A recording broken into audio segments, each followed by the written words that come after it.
வைகை ஆற்றில் வெள்ளம் பெருக்கெடுத்து ஓடுவதால் சிம்மக்கல் தரைப்பாலம் நீரில் மூழ்கி இருக்கிறது. இதனை நாம் அண்மை செய்தியாக பார்த்து வருகிறோம். இது பற்றிய கூடுதல் விவரங்களை பதிவு செய்ய காத்திருக்கிறார் எமது செய்தியாளர் சல்மான். அவரிடம் விவரங்களை கேட்டு பெறலாம். சல்மான், சொல்லுங்க, தற்போது வைகை ஆற்றில் வெள்ளம் பெருக்கெடுத்து ஓடுவதால் தற்போது சிம்மக்கல் தரைப்பாலம் மூழ்கி இருக்கிறது தண்ணீரில். இது பற்றிய விவரம் என்ன, பதிவு பண்ணுங்க. மதுரை தேனி மாவட்டம் வைகை அணையானது முழு கொள்ளளவை எட்டிய நிலையில் மதுரை மாநகர் பகுதியில் உள்ள வைகை ஆற்றில் தற்பொழுது இரு கரைகளை உரசியவாறு அந்த வெள்ள நீரானது பெருக்கெடுத்து ஓட தொடங்கி இருக்கிறது.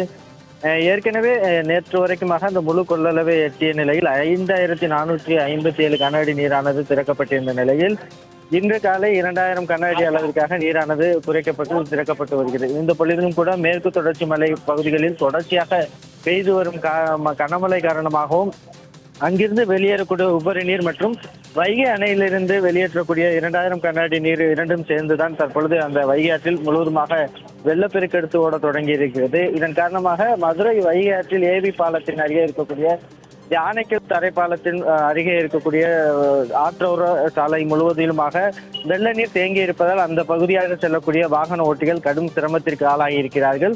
தொடர்ந்து அந்த பகுதியாக பள்ளி கல்லூரிகளுக்கு செல்லக்கூடிய வாகனங்களும் நீரில் நனைந்தவாறு செல்லக்கூடிய ஒரு நிலை ஏற்பட்டிருக்கிறது. அதே போன்றுதான் கோரிப்பாளையத்திலிருந்து செல்லூர் தத்தநீர் செல்லக்கூடிய அந்த வைகை ஆற்றை ஒட்டிய தரைப்பாலமும் முழுவதுமாக மூழ்கி இருக்கக்கூடிய நிலையில் அந்த பகுதியிலும் ஒரு வாகன ஓட்டிகள் செல்வதில் கடும் சிரமம் ஏற்பட்டிருக்கிறது.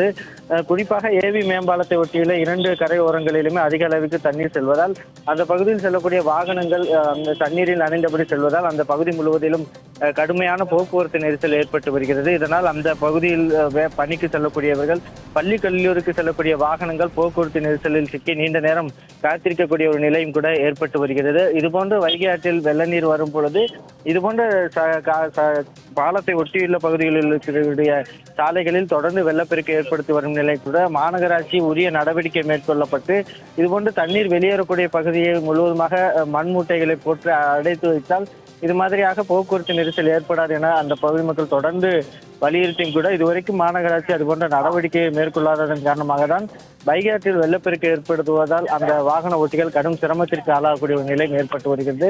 தொடர்ச்சியாக வைகை ஆற்று பகுதிகளான மதுரை, தேனி, சிவகங்கை, ராமநாதபுரம் உள்ளிட்ட பகுதிகளுக்கு தொடர்ந்து வெள்ள அபாய எச்சரிக்கை விடுக்கப்பட்டுள்ள நிலையிலும் கூட பொதுமக்கள் அதை உணராமல் அவர்கள் அந்த ஆற்று நீரில் குளிக்கக்கூடிய காட்சிகளும் கால்நடைகளை உள்ளே அனுப்பக்கூடிய காட்சிகளும் நம்மால் பார்க்க முடிகிறது.